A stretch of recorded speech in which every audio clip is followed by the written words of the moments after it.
We want to do a podcast because we feel like we have some stuff to say. We have friends that we can help by getting their stories out. I'll tell you right now, you guys, you're going to crush it. Well, because you've already got the foundation. And I love interviewing. I love having somebody come in and go like, "Oh, I'm a little nervous." And I'm like, "No, here we go." Right. And they leave, and I go, "Man, you aced it." And they're like, "Yeah, that was fun." And that's a gift God gave me, is to be a good listener and pull it out of them and get their best out of them. And I love that. Radio people have the ability to do it every day. Mm-hmm. Podcasters maybe be put, like, well, we got 100 episodes out. I'm like, great, you did 4 months of radio. Whoa, I didn't think of that. Yeah. When they hear that, they're like, oh, I'm like, not to deflate you. Talk to me when you get to episode 1,000. Whoa. Now you got a couple of years of radio under your belt. I said, these people go in and day out, especially talk radio hosts, doing 3-4 hours on the air of talking. Show prep, all the stuff that go booking guests and all that stuff. It's a lot of work. Yeah. And it's a lot of skills that you acquire. Totally. Oh my goodness. Totally. Okay. And it's like whenever I have clients that tell me, well, I've done 100 episodes. I said, that's a good milestone. Congratulations. You're now getting out of diapers. Yeah. Really? From the business capital of the world, the Big Apple, New York's Middle Tennessee, it says here. Sounds riveting. This is the Mostly Middle Tennessee Business Podcast, a podcast about Middle Tennessee business owners and professionals. Mostly. That's right, mostly. Hey, we've got all sorts of Middle Tennessee business owners and professionals in Middle Tennessee, mostly. And then there's others. And then, well, no, you are. We're going to get to that. Got to say thank you to my good buddy, Matt Wilson, for providing the voiceover of that intro. Nice. Yeah. He's actually the host of the Mostly Marketing podcast. Yes. And another radio person. I've got a treat for you guys today. A local celebrity. Oh, I thought you were telling us. Like, what? What is it, cookies? So this is the formerly the What's Your Problem podcast. Now it's the Mostly Middle Tennessee Business Podcast, a video and audio podcast where we talk to Middle Tennessee business owners and professionals about all things regarding their business. Could be problems, could be their stories, whatever comes up. Just showcasing the good people here in the region. Again, this is a video and audio podcast. Check us out at mmtbp.com or mostly Middle Tennessee Business Podcast.com if you really want to type it in. I am your host, Jim McCarthy with JimMcCarthyVoiceovers.com and it'syourshow.co, where you can get podcasts like this made. Now, I have somebody you can hear in the background who's very gregarious, is an entertainer, and is jumping right in because that's what you do. You and I work together at Mix 92.9. Yep. And we'll say Jack FM, right? Yes. I'm gonna screw this up. Ron De La Vega. Yes. Yeah. Yay. Did I do it? Yeah, that's it. There we go. And we got and your husband here, Mr. Ron De La Vega. Hi. A Nashville legend, bass player, cellist extraordinaire, correct? In his own mind. Yes, he is. Well, thank you guys for coming out. Thanks for having us. Anna and I go way back to 2005. Oh, wow. Yes. Like 1805. Time flies, man. It really does. But I mean, 2005 is when we moved here. Yeah. And we came from Vegas, Courtney and I at the time. We didn't have a family yet. Oh, and my you goodness. guys were an integral part of, what Courtney and I have today. I mean, it was the 8.5-year foundation of, we started a family here. So many memories that were created in that section, that portion of our lives. I do not take any responsibility for that. I didn't know anything about that. Yeah, you guys, you and Courtney were always, famous together. You liked hanging out and stuff like that. She's wonderful. She is. And we got to do a sponsorship. You know how that works. Okay. We do have the Dad Joke Challenge. Okay. You don't have to tell them. You just have to react. Okay. And it is a challenge. So basically what we do, and you got to appreciate the fact that I'm running a board and switching cameras. And speaking. And driving a bus of an interview. Okay? So the Dad Joke Challenge is brought to you by Mr. Ed Fox with Trade Bank of Nashville. If you're in a business that has services or products and things of that nature, of course, you can have one or the other. and maybe things are slow, maybe some items are languishing on the shelves, tap into Trade Bank because it's an alternate economy where you can try trading. And whatever it costs you, whatever your hard costs are on products or services, that's what you're trading. You're trading the retail value of that. So if you can get, 10 cents on the dollar kind of thing, you might as well. And then you can network with other businesses that do that. Check it out. All the details are in the description, so you can contact them that way. Trade Bank of Nashville. Ed is a dad joke expert. So I hear. If you sit down with him for coffee or anything, he will literally have a dad joke at the ready. I've been warned. Yes. And he is the one who actually does these for us. So that's great. We're going to go ahead and hit the first one off. And if you laugh, it's a point for me. Oh, okay. If I laugh, it's a point for you. Okay. Here we go. G'day. When is a door not a door? When it's a jar. When it's a jar. Mm-hmm. I'm okay. You can react. You can comment. You can groan. It's okay. Okay. I had to explain that one. No, I know. Yeah. And number 2. Did you hear about the red ship and the blue ship that collided? Both crews were marooned. Okay, that's kind of good. Yeah. You laughed. I laughed. You laughed at that. I'm saying that's. Ron, you laughed first and made me. Did you laugh too? I giggled. You got 2 points, I think. That's a laugh. So I'm going to say that's a. Dang it. Nice. 2, 0, 0. Here we go. Number 3. Geology rocks, but geography's where it's at. You're like verge of laughing because that was good. I'm smiling hard. Yeah. Mm-hmm. That one wasn't bad. Okay, I'm gonna give you guys a point for that one. Oh, thank you. Yeah. Okay.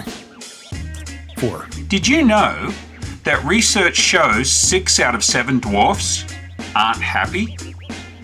Because there are 7 dwarves. What do dead batteries cost? And one of them is happy. Mm-hmm. Mm-hmm.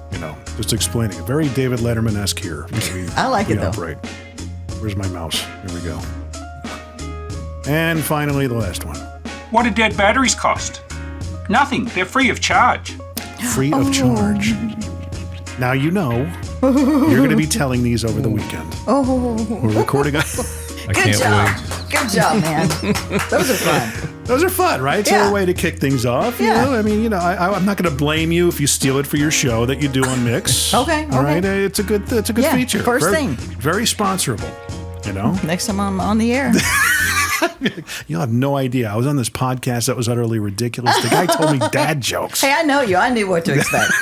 If you listen to the show, yeah. I've got absolutely. jokes. You want to hear some jokes? Sure. Go ahead. Okay, now this is a blonde joke. Okay. And I have lots of blonde friends. You have to preface it's it that okay. way. Yeah. So this guy's in a bar and he's sitting next to a table that's got some ladies next to it. He goes, "Hey, you want to hear a blonde joke?" And she goes, "Now keep in mind, I am blonde. I know it's dark in here. I'm blonde. I'm 6 feet tall. I'm a professional bodybuilder." Mm-hmm. She said, and the lady next to me is 6'4" and she's a professional athlete. And the lady next to her is 6'7" and she is a professional wrestler. Now, do you want to tell the blonde joke? And the guy went, "No, not if I'm going to have to explain it 3 times." But to be fair, the other side is, why are there so many blonde jokes? Why is that? Because brunettes and redheads have so much time alone on the weekends to make them up. Boom. That's good. Got to be fair. Yeah, you got to be fair. That's wow. Now you can tell those next time. I've never seen that side of you. Oh, gosh. Rare. I really haven't. I mean, because a lot of what we know each other of. I mean, Mix. Back in the day, you were on the morning show with Kim and Clint, and it was a family friendly morning show. Yeah, you could cut up, but it had to be family friendly. Yeah, well. But now it's like, well, hey, this is a different side of. That was family friendly. It was sure. Things have changed. Things have changed a lot. It was a very tame joke. Well, now our show is called Real Life. Right. With Anna Marie and Carice. And it's real life stuff. And sometimes real life stuff is just like, it's embarrassing. And we talk about embarrassing stuff sometimes. Is that kind of like, remember when Dave Ramsey started, his tagline was where life happens, caller after caller. Remember that? Oh, no, Back in I the did day? not, but that makes sense. Yeah. Yeah, because that's what he was doing before it became a financial show. Right. And when I worked in Vegas and he advertised in the trade magazines, he was looking for to expand his network and get more what's the word? As I get older, I lose words. Oh boy. Syndicated. So he's looking for more stations to be on. Right. And they would advertise in Talkers magazine, take out a 1/4-page ad. And I always remember him. He had this kind of look on his face, typical Dave Ramsey. And it says, The Dave Ramsey Show, where life happens caller after caller. I like that. That's very good. 6 words. He was always big on 6-word statements. Brilliant. Yeah. So you real life, what is the premise of the show? Real life, real people, real fun. Okay. 6 words. Yeah. I'm a genius. There you go. No, I prayed about it. Right. When they were going to give me my own show at night, they said, here's what we want to do. And I said, okay, that's cool. And then the boss asked, well, what is the name of the show? And I was like, what do you mean? Right. And so I prayed about it. And I just thought, and real life came to me. There's nothing funnier than real life, real people, real fun, real life heroes. Right. I mean, there's so much that can fit under that umbrella. Is it more of a talk format? No, we play music, but Okay. every 1/4 hour or so, we'll do a break. Right. And it's like one of the things we've been talking about right now is I said, my house is such a mess.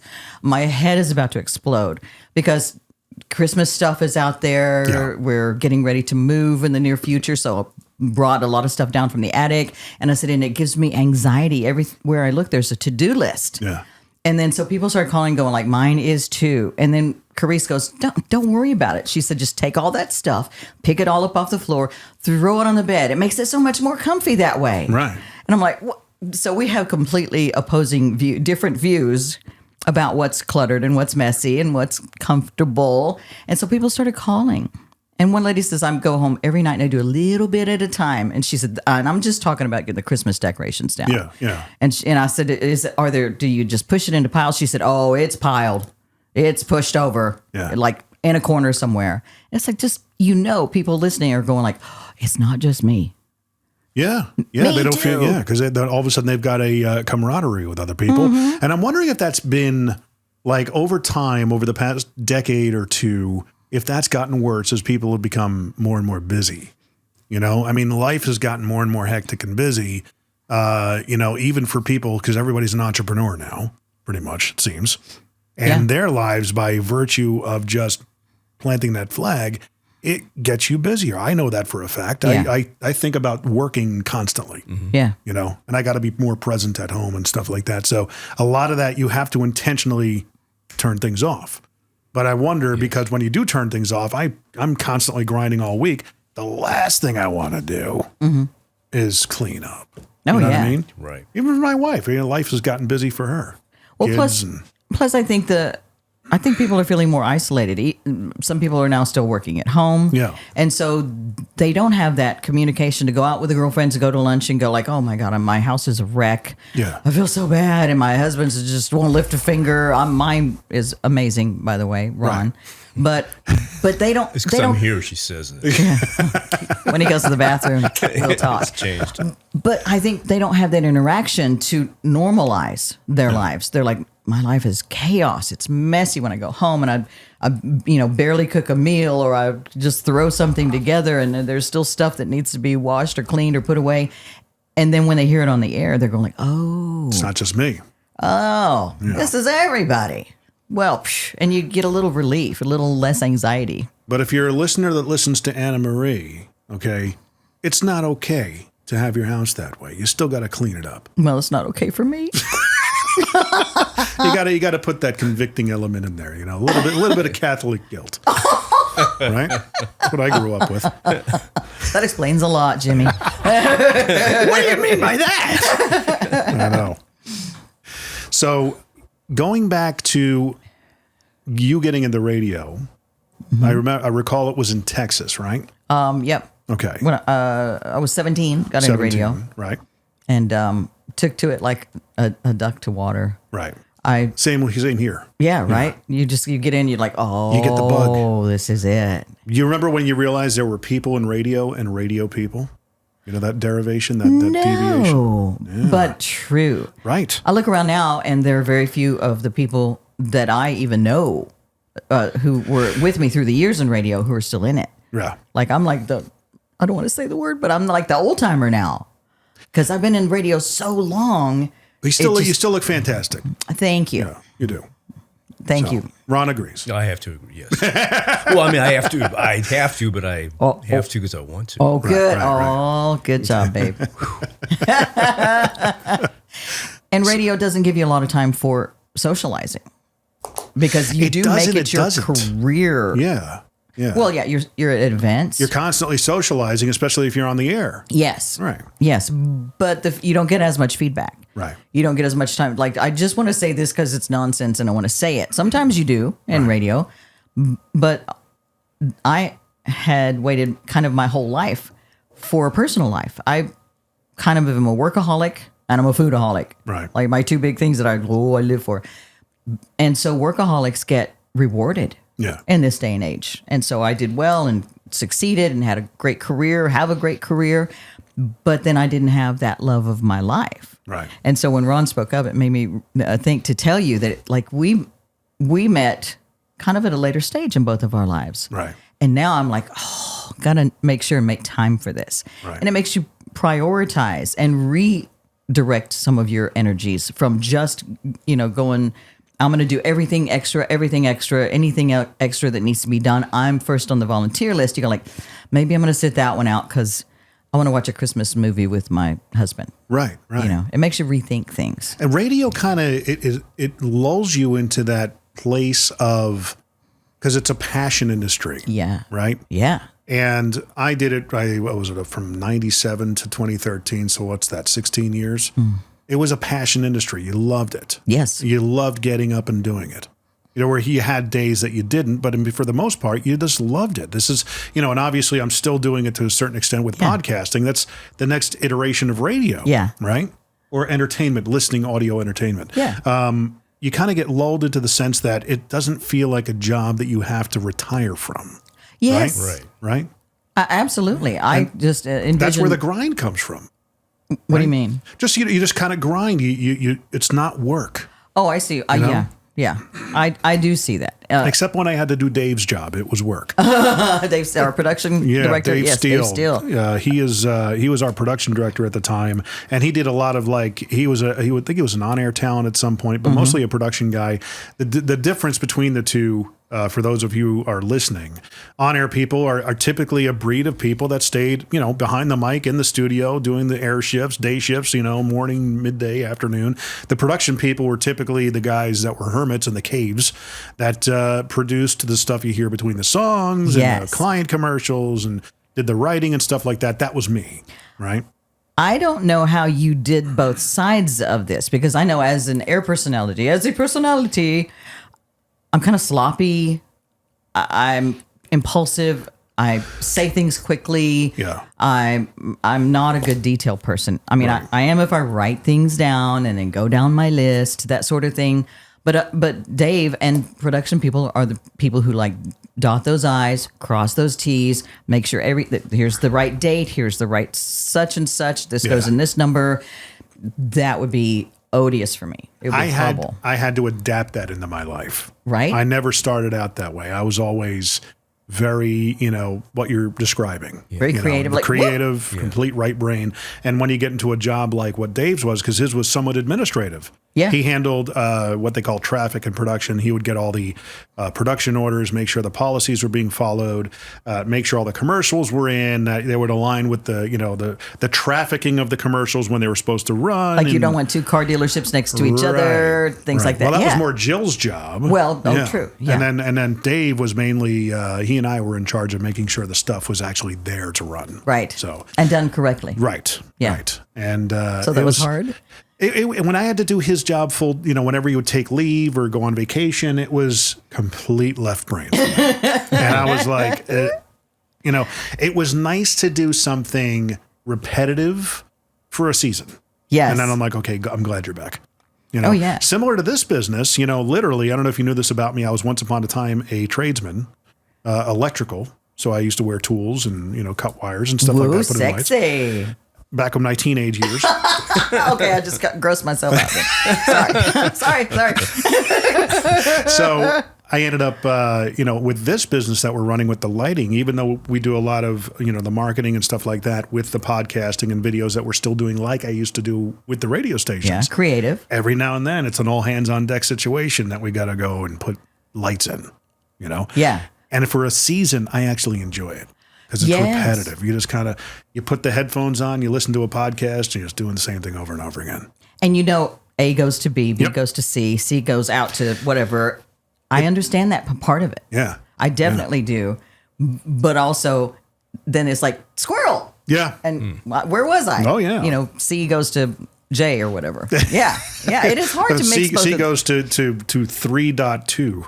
Right? Yeah. I know. There are some people, and I hate that a little bit about myself because, for example, my husband is so far in the creative field that balancing a checkbook would be probably hard if we still had to do that these days. It's like the paperwork. Does anybody do that anymore? No. Yeah. But paperwork and details and stuff like that it's not his forte. Right. And so fortunately, I'm just kind of half right brain and half left brain, if that all is still valid, because I'm very creative, but I also can go like here. I can take care of this step, like I said, with my lists.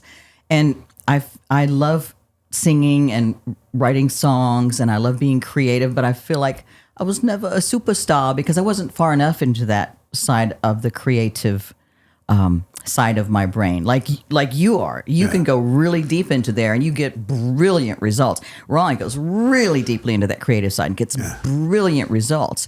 And I'm kind of like, I can go there and I can have fun and have people have fun when we're talking and playing. But I hope to explore more of my creative side as I get a little more free time later. Well, I think you're gonna. Yeah. You're talking about possibly doing your own podcast, right? Yes. Yeah. Dining and Dancing with the De La Vegas. We've been talking about it, thinking about it. He's half Cuban, so we have Cuban recipes. Oh, wow. From the family. I just had a friend of mine who's in my BNI. He moved up here from Miami. And you're what? A BNI group. It's a business networking group. Okay. And a bunch of business owners and professionals get together every week and we pass referrals. Good. It's a lot of fun. Yeah. And it's very productive. But he moved up here from Miami. He's a DJ. Mm-hmm. Actually go wedding, stuff like that, parties, events. Mm-hmm. And not like radio. But he actually did have a radio job at one point too. So he and I had a lot in common right off the bat. Right. And he ended up, he came on the show here. He's been on a couple of episodes ago. And I think over there we still have the mini cups. He brought in Cuban coffee. Oh, yeah. Oh, yeah. Oh. Like what? He brought like a coffee cup, regular coffee cup with the mini cups. I grabbed the coffee cup thinking that he goes, no. These are like coffee shots. You will not sleep for days. Yes. I'm okay with that. Did you put about half of it sugar? It was already done. Yeah, that's. Oh my gosh. Yeah, that's the way to do it. Yeah.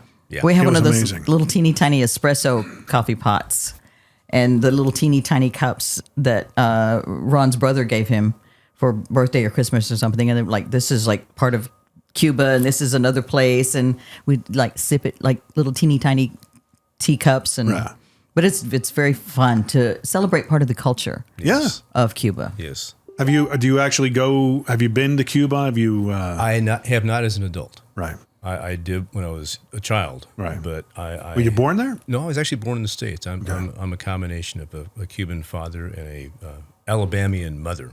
Oh, interesting. Buenos dias, y'all. Buenos dias, y'all. Buenos dias, y'all.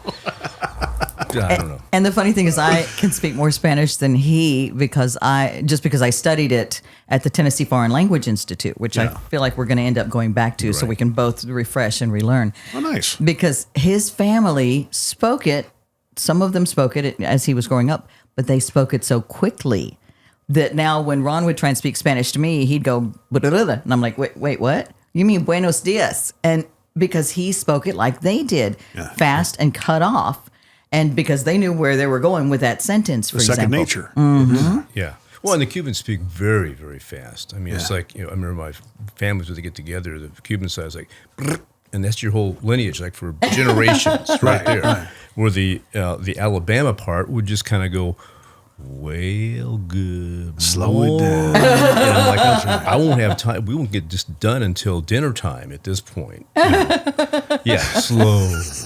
We're going to be here a while. That's right. That's right. But he also came down with some of the recipes from the Alabama side of the family. Yeah. Like, how about this? The Brassfield cornbread dressing. Oh, wow. Really? Yeah. I know. So we're going to have some fun with the cooking side of our podcast. We just love to cook together. And part of what made me really fall in love with him is that we would play music from like Buena Vista Social Club or something, and we'd be cooking and we'd have that smell of the limes and the oranges that we had just, juiced for Cuban pork or something, or for mojo chicken. And then we'd stop and dance a little to the music. Nice. I'm like, oh my gosh, this is my soulmate. This is the spirit this is animal it. right there. Yeah. Absolutely. Plus, the name works so well. It really does. Yeah, That's name, such a cool ass name. I got the better name. His is like Anna Marie De La Vega. Anna Marie De La Vega. And Anna he's, Marie. he's Ronald De La Vega. Yeah. Well, It was meant for me to have. It almost sounds like you could be, a member of, some organization in New York. You know what I'm saying? De La Vega. Right. Ron go De to my La middle Vega. name, Ricardo. Ricardo. Ricardo de la Vega. Nice. It's funny, and this is a story that involves Cuban food. 2016 was a tumultuous year. It was terrifying in the beginning, but it was one of the most rewarding years that my family has ever had. So that was a year that everything like full-time employment ended for me. And I ended up diving into everything I'm doing now, entrepreneurship, self-employment, that kind of thing. And when it happened in March, Courtney and I, we had our first trip to Disney World planned for May. And all of a sudden, everything ended 1st of March. And it was like, oh, crap. And she goes, well, what are we going to do about Disney? And it was on the ride home from me getting let go. I said, we're going. How are we going to go? I don't know. We're going. I'm committing right now. I am, speaking it out, whatever. Yep. We are going, and it's going to be a good time. Don't cancel it. Well, how is it? I don't know how I'm going to make it happen, but it's going to happen. I Trust love me. people who step out in faith. Right. And not only did it happen, you remember, the people at Crest Cadillac? Mm-hmm. They moved down to Deerfield Beach, most of them. So like Brian Palmer and all the Palmer management took some of the people down there with them. I did a few things with a couple of my comrades in the car business here for video, because I was trying a couple of different product ideas out and stuff like that. They ended up seeing it and said, hey, we'd love to do the same thing. I said, well, funny you mentioned that. I'm going to be down in your neck of the woods in May. So a 1-week vacation turned into 2. And it was a business write-off because I was there for business. So not only did the kids have their first, our first big vacation as a family, because we never had one other than Cancun in 08, but they were babies. Yeah. We took them all down, had a nice Florida vacation, took them to Disney and everything. And then they got to swim in the Atlantic Ocean, in Southern Florida. Mm-hmm. And it was just a great experience. But while we were down in Southern Florida, while I was doing all the work, we took a day and went to Miami, to Little Havana. Miami. Oh, man. Yes. Had some good food. We went to Versailles. Ever hear of Versailles? I have. You know how that's why it's famous? You ever see the movie Chef? Yeah, that's right. Right.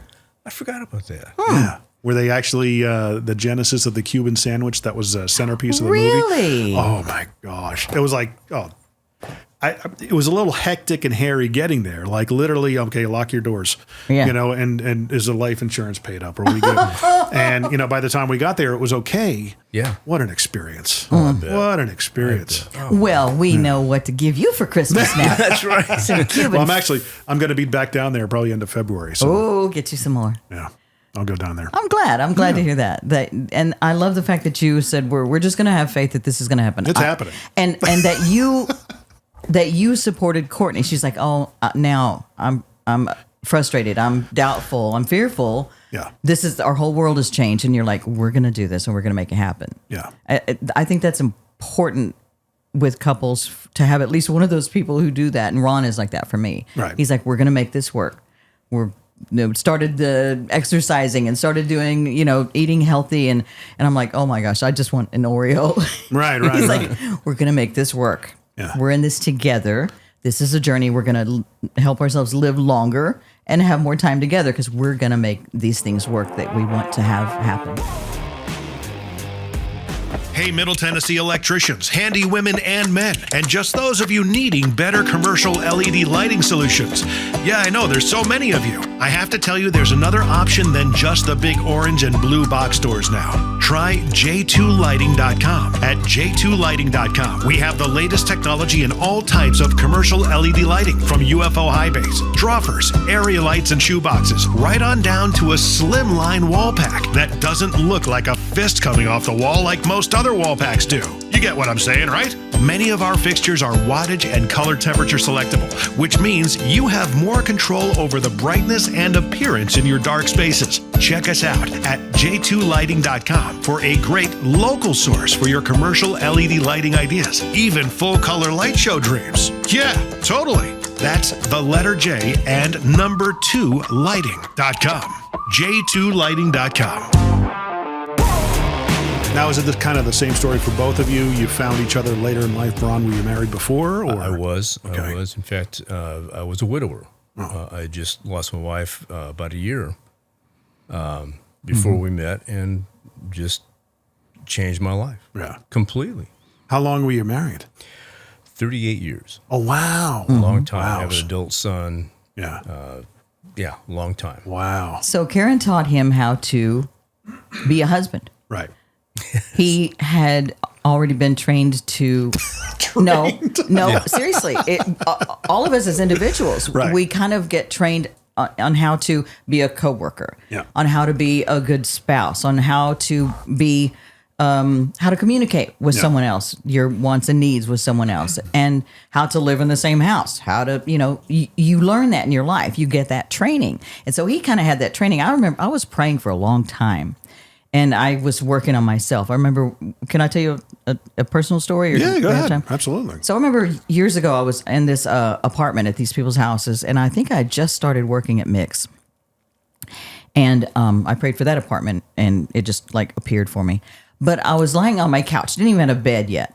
And I was lying on the couch, and I was praying. I said, God, I'm thankful for where you have me now, but I also want someone in my life. Mm-hmm. And I said, I know that you created the universe, you can give me specifics. I said, so I would love to have a man who is secure, who has a job, who has a car, who is kind, who's funny, who's generous, who's intelligent. I need a partner. I don't need somebody who doesn't get whatever I'm talking about, or who just is like a couch potato and won't talk to me. Right. Please give me all of this. And then I started laughing, and I was like, oh my gosh, I don't even have a bed.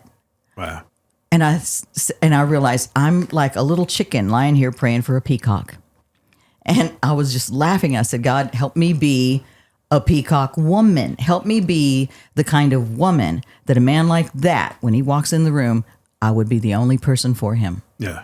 That there would be no other choice for him but me. I don't want to get somebody above me who's going to realize, well, she's not what I've been dreaming of. I want to be somebody's dream, right, as well as to have my dream. And so I just kind of kept working on myself. And then at the 2019, I guess it was, I decided not only am I going to get back into the dating world, I've been single a long time. You were single as long as I've known you. Right. Oh, no, thanks. Yeah. I mean that in a bad way. And I'm not kidding. Well, I'll tell you this part of it, but then the repercussions when I met someone through the listeners was like a shockwave. So I said, I shared it on the air. It was real life. I'm going to get onto online dating. And here I go. I'm going to put the profile up. What do you put in the profile? What do you say? And like, wow, won't believe the person I met last night and what happened. And all. So it got to be part of real life. So were you actually like putting that out on the air and getting advice from listeners on how to really? Oh, yeah. That's cool. And people were calling. They were like, oh, I met my husband online. Or they're like, girl, be careful. I wouldn't trust anybody online. Right. And so we got both sides of it. Real life people who are thinking about getting back into it. And I realized that more I let people know I am real and I'm a big screw up. Yeah. And aren't we all? Things can, right? And that things can work out great for big screw ups. So don't be afraid to try things. And so then I go online, and I wasn't online real long, had a few good stories to tell. And then I saw Ron's profile show up, and we were on Our Time. Yes. Because I was looking, because I thought I want somebody who's a little older and not like having to train a puppy. Right. Somebody who's just, And so I saw his profile and I thought, that guy looks so nice. He looks handsome and he looks like he'd just be kind and funny. You read a lot into that photo because that's what you want it to be. Right. And then I looked him up as any smart woman would do. You Google him, you Facebook him, and we had friends in common. Bob August. Yeah. In fact, because Ron had played, you play or produce? You played. Played. On some of Bob August's CDs, Right. records. And so I thought, okay, Bob's cream of the crop. If he's a friend of Bob's, that's already a plus. And so we said, well, we kind of texted back and forth and said, let's just chat. Let's have a phone call. And one of the things I had prayed for, I said, God, please also send me a man who I would love hearing his voice in my ear when I wake up in the morning and when I go to bed at night. The first voice I hear and the last voice I hear, make it be pleasing to my heart. I don't care what it sounds like, but please make it be pleasing to me and make me be pleasing to him. Right. And then so Ron calls, we had set up the call, he calls and I'm like, hi. And he goes, hello. And I was like, oh. He's got quite a nice baritone. Oh, here we go. And we talked, we were just going to touch base and we talked for like 45 minutes or something. Yeah. So people like in restaurants hear you guys conversing and they're like, you're like the best sending couple ever. No, because hi. usually it's, well, Ron, like Ron, they're like, oh, you have a nice voice. You should be in radio. And I'm like, why are you just him? Listeners now will come up and they'll recognize, they'll go, oh, you're Ron. And then they look over and they see me. Yeah.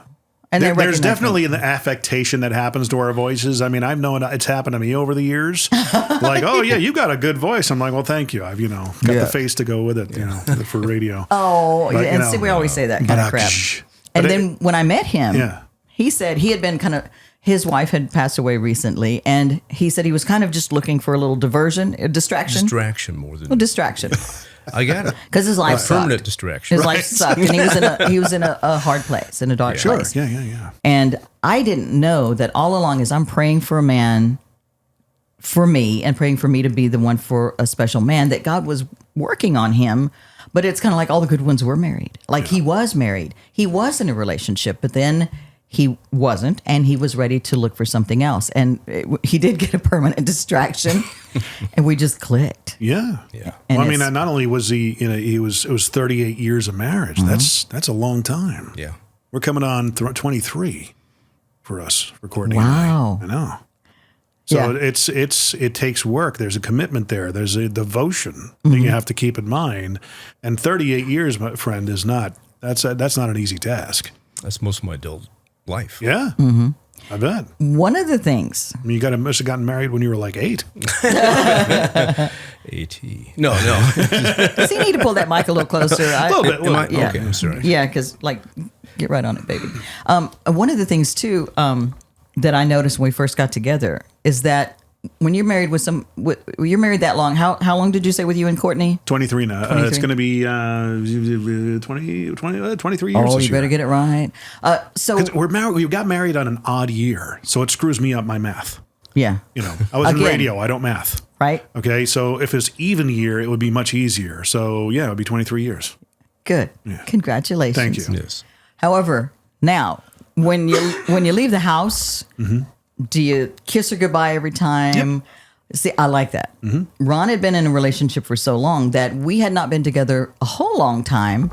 And it was like where I'd walk in and he'd like keep watching TV. And I'm like, oh, no. Right. We've not been together 20 something years. Have you not seen that I have entered the domicile? Right? I am your love. I am the queen has arrived to the castle. I am your love. I require a smooch.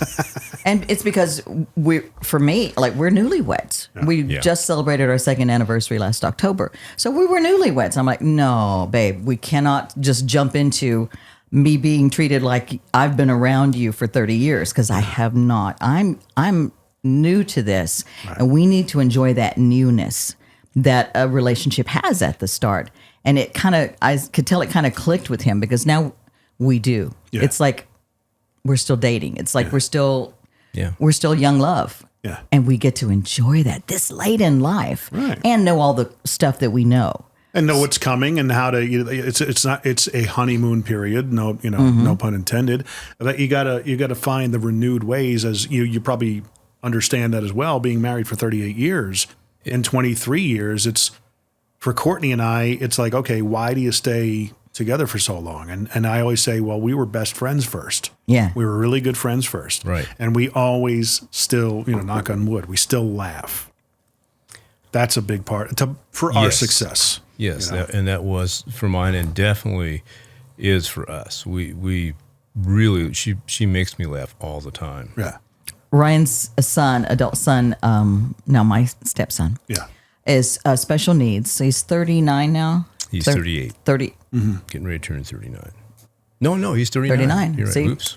Numbers. He's a musician. That's why. Yeah. But anyway, so for a while, like he lived with us. And I remarked to Ron one time that, because we were lying in bed in the morning and we'd woken up and we just were cracking each other up. And I said, I wonder how it feels to Ryan to hear every morning, first thing he hears in this house is us cracking up laughing. Yeah. And probably the last thing he hears before he goes to sleep is us laughing. And I just thought, I hope that never ends. Yeah. And we got Ryan into his own apartment now with some roommates. There's a special program where he has a caregiver 24/7, helps take care of Ryan and the other roommates. Mm-hmm. So he's independent, he's thriving, and Ron and I still wake up laughing and go to sleep laughing. And sometime in the middle of the night, something happens, and he says something insane and just makes me snort on him. It's like even when the fights happen, and they will, it's inevitable. I mean, it's actually a healthy part of the relationship. You got to have conflict. I agree. Right? Yeah. And hey, I've actually made it a practice lately, because my wife's always been the first one to apologize. And it's like, man, I never do that. It's like the old Chicago song, hard for me to say I'm sorry. Mm-hmm. Yeah. But when you start, seeing the bigger picture, it doesn't become easier, it becomes necessary. I agree. I'm almost like, I want to beat you to the punch now. Even though you were wrong. Oh. I'm sorry. It's typically I go to him like, hey, I'm sorry you felt that way. Oh. Right? No? Is that not how it goes? That sucks so hard. No. There are some things that we try and improve our lives and improve ourselves. We're trying to continue growth spiritually and personally and professionally and emotionally. And the one thing is Jack Canfield series, he says, it's really not 50-50. Like the fault is not 50-50 because it's always going to be their half that was the mistake. Yeah. He said, you got to take 100% responsibility.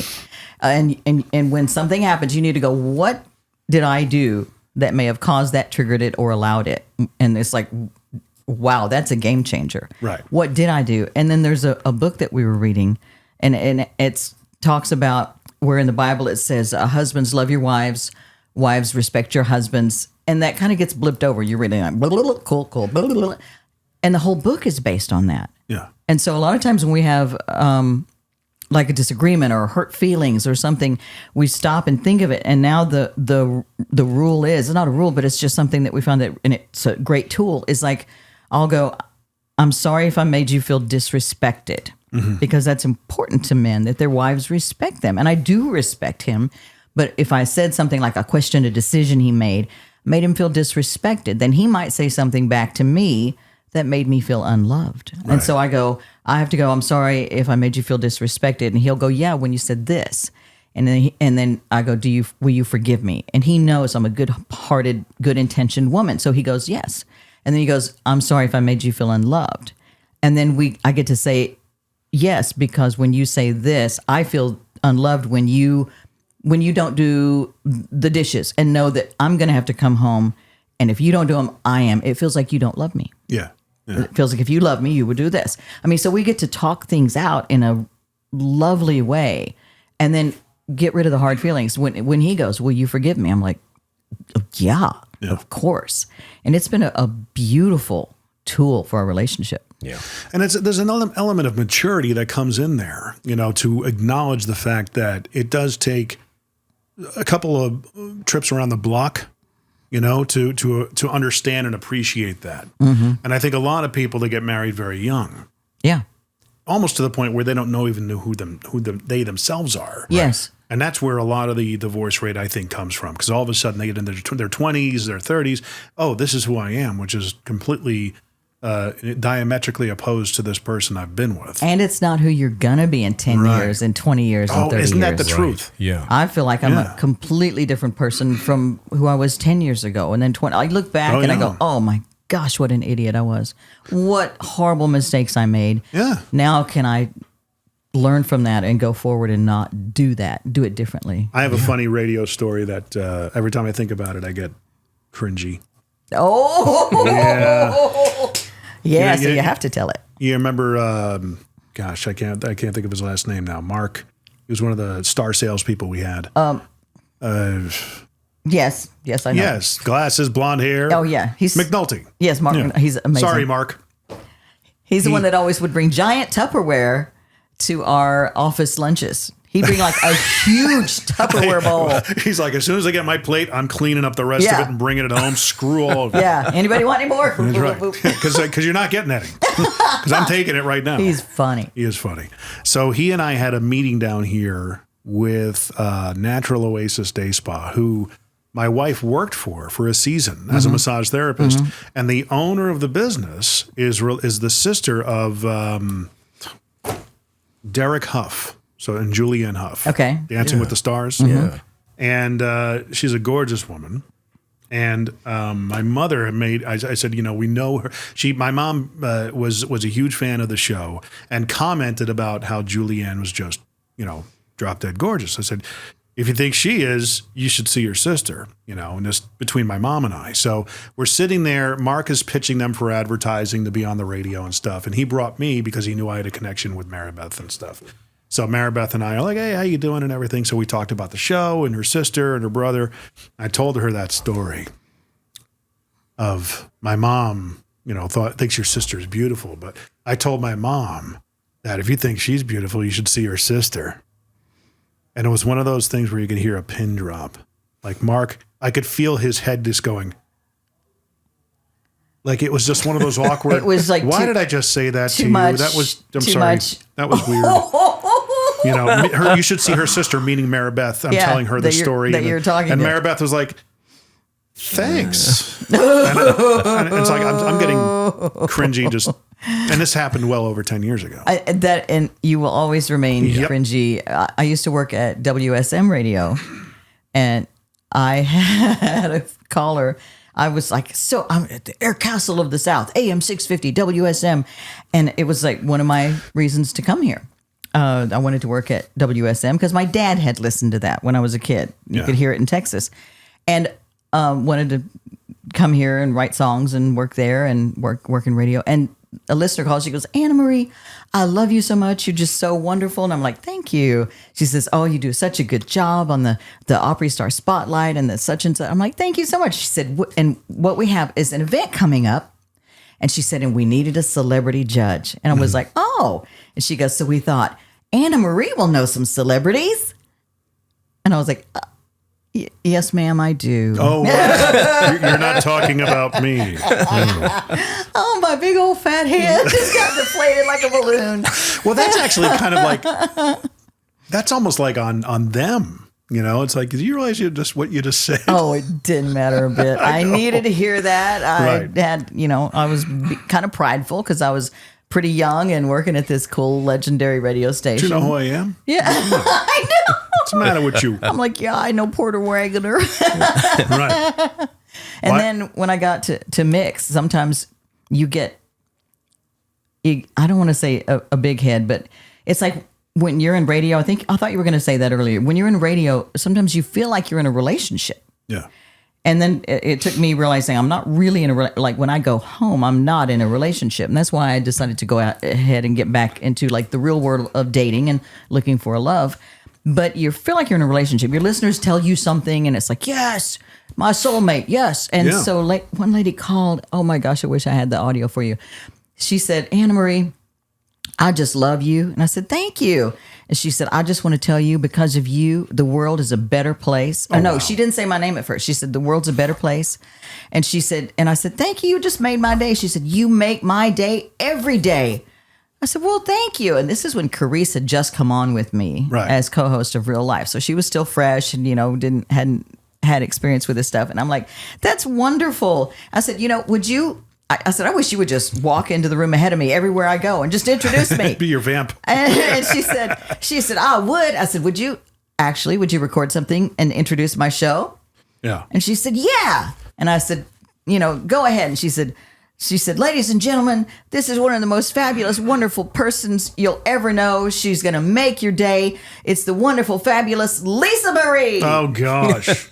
And there was silence, and I went, Anna Marie. And she went, what? Who? Anna Marie. Like that. We can edit that. We're just going to edit that. And I went, thank you so much. She said, you're welcome, sweetheart. And then we hung up, and I died. Carice and I started laughing, and I went, that shows, because she was new. I was like, how fast you can fall. And she went, you got pumped up so high and you fell so hard. And I said, I know, I couldn't just shut up and say thank you. I had to go introduce my show. And Carice is going, introduce my show. Did you I hope you played it on the air exactly how it went. Yes. That's awesome. Oh, yeah. I mean, because that's real life. Because that's poking fun at yourself. That's fine. It's real life. And it is funny because people, and it shows that it doesn't matter.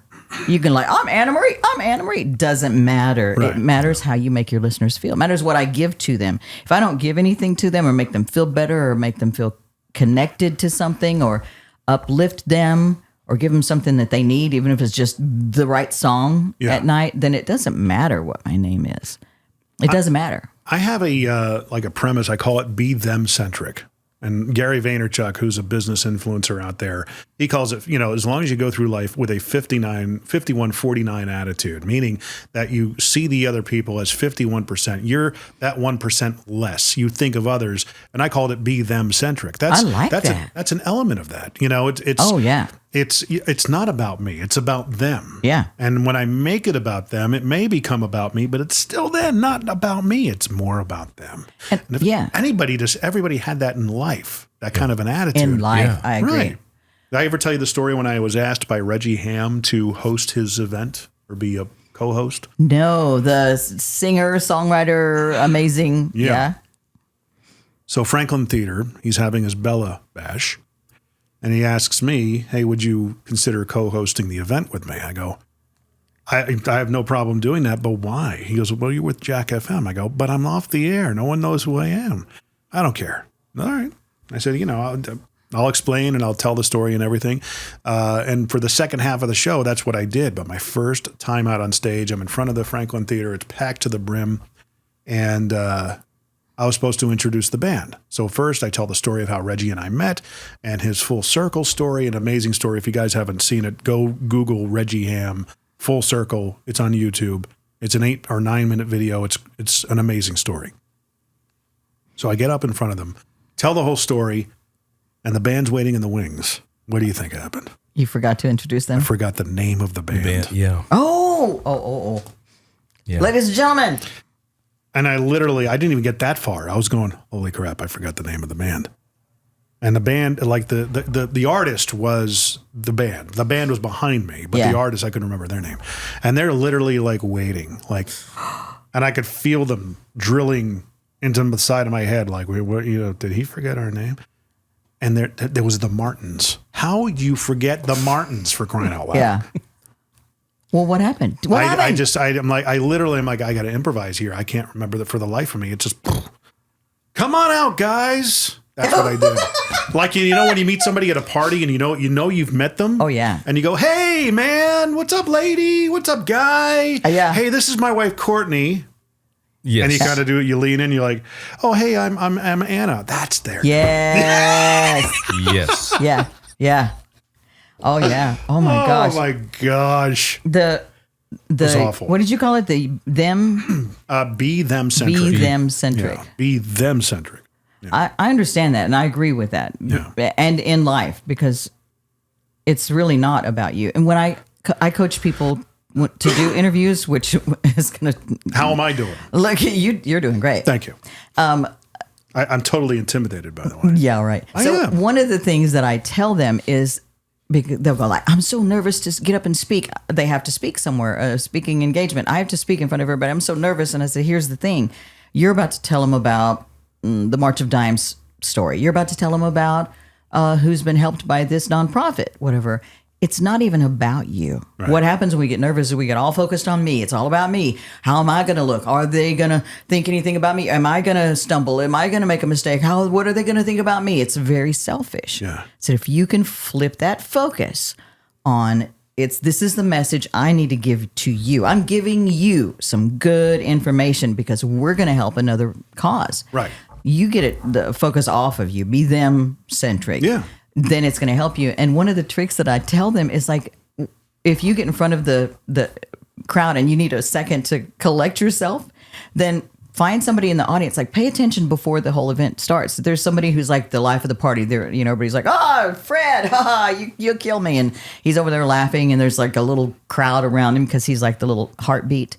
Then when you get up there, first thing, instead of going like, well, I'm so-and-so and I've been in this so-and-so, do you like go, before I get started, I just want to say, Fred, behave. I've seen you and or before we got started, I can tell you're the troublemaker. So my eyes are on you. Right. The focus all goes to Fred. People love Fred. They feel good about laughing about that. And then they go, oh, you're okay too. Because you get it that this is an important person in our little group. Right. And you just got to be them centric. Yeah. You showed them that you guys matter more than look at me, look at me. Well, I mean, you could speak volumes to most of the public speakers out there, that are getting up on stage and trying to, they're making businesses out of speaking or attempting to. And some of the best ones that are out there, you got your Ed Milet's, your Tony Robbins, to the public speaking and stuff like that. It is truly, it is about them, but they got big because they're serving their audience. I agree. One of the, there's a lot of podcast production companies out there and, that purport themselves to be, experts in the field. And it's like, guys, you don't have the breadth of experience that I have. I've been doing this since 1997. Radio 101 is you're talking to a plethora. I had this conversation this morning about the three words that mean a lot of things: plethora, myriad, and multitude. I just said plethora for some reason; it came to mind. A plethora of people, thousands of people on a 50,000 watt stick. But what you're really doing is you're talking to one person. Right? Yeah. That's it. Yeah. It's not 50,000 people sitting out there staring at the radio. Right. Staring at their phone. It's one person, that one-on-one connection, even from stage. You're probably and you're sitting here when you played live. Yeah. You're playing the one person, right? Exactly. Right? And it's also, I'm whenever I was there, I'm not the star. Right. I'm there supporting as a support for the artist, or even if it's the band, it's a band that I'm a part of. It's still it's not just me at all. I'm a support person. That's what I do in a giving position. Exactly. I'm uplifting. I'm giving. I'm helping. I'm pushing out rather than trying to suck something. I'm trying to get something from you. And we've all known DJs who are like that. That I've been on the air with some who we would be doing a bit. We're talking about this, and then I say something funny, and I'm like, that was funny. I think that's good. And then that person says the same thing because they weren't listening to me. Right. They were busy thinking, how can I go? Look at me, look at me, look at me, look at me, look at me. Right. And they weren't trying to give.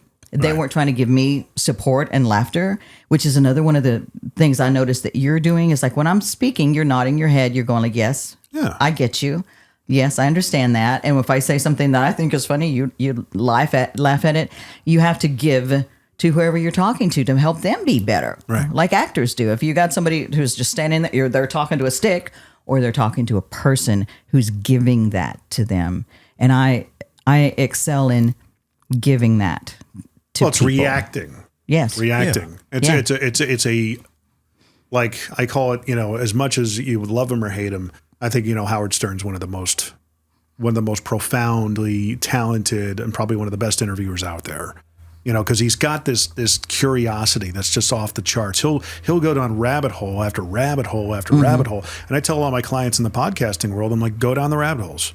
What about the focus of the act? Never mind that. Right. Go for interesting. If you find something interesting and they open up a little bit of they pull the curtain back on something, blast that sucker right open and go down that. Okay. If it's interesting, pursue it. Because it's stream of consciousness. It is. That's how I tell people when I interview them for our public affairs show. Mm-hmm. I'll go like, okay, before we start, if you say, well, there's two parts to that. There's A, which is the blah, blah, blah.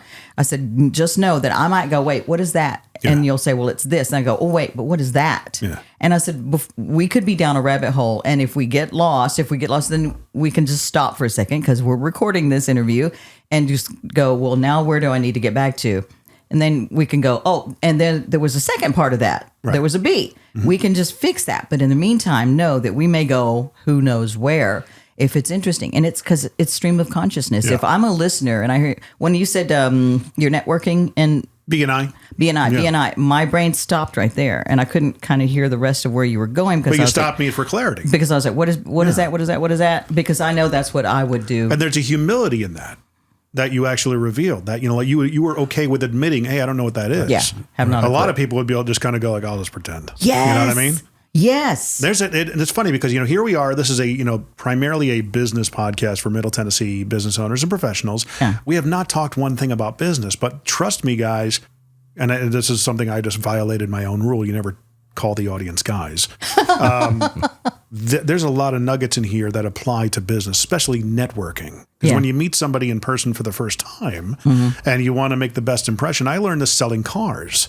It was that rapport building in the beginning, not making, because the two most, and the previous conversation I had with my business partner, he said that the customer's anxiety is at the highest level when they enter a car dealership and a cell phone store. Oh, yeah. They were prepared for a fight. So I got really good at, I kind of cut my teeth at the Honda dealership, got pretty good at it. And then I transferred over to Mercedes after a while. But with Mercedes, I was good at just saying, hey, let's figure out, I knew the wall was up. How do I start knocking these bricks out? Yeah. And I would get into entertainer mode. You know how many times I pitched a car as Christopher Walken?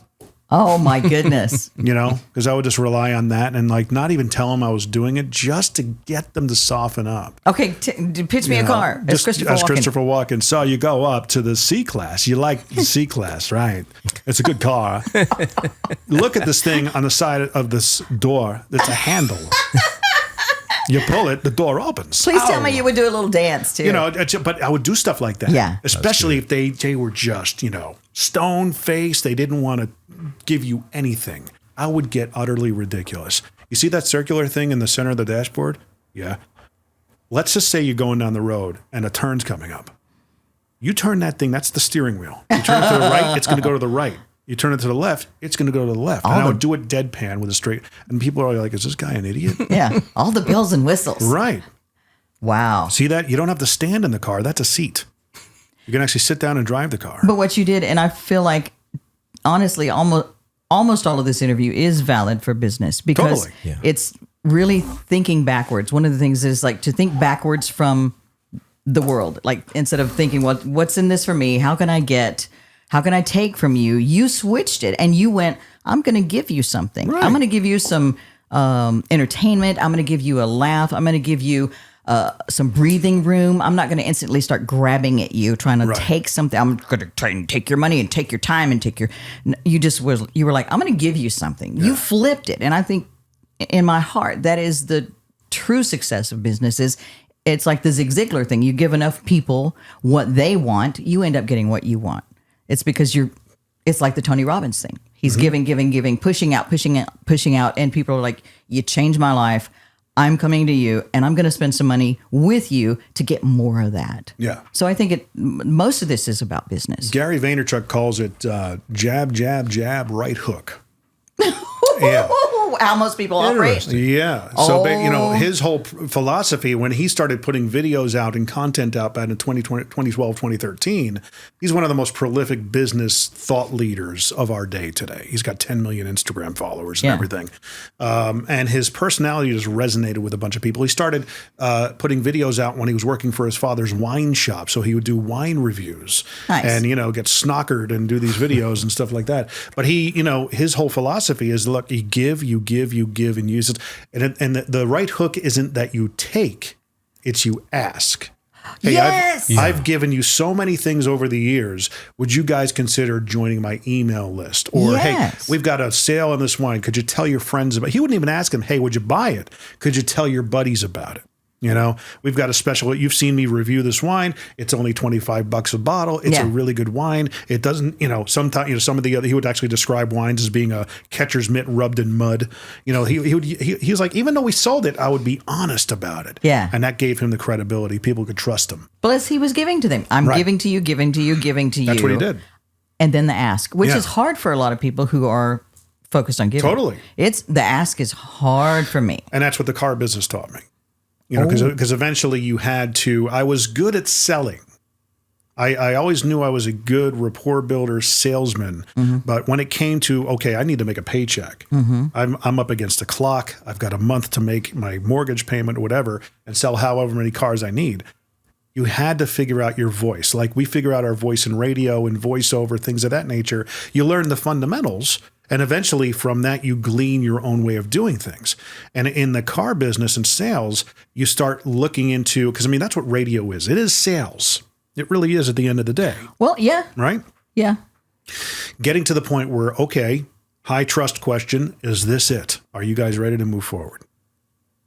Trial close and then closing. Okay, if we make everything amenable and all the things make sense, do you think you'd want to do this, have this thing parked in your driveway to this evening?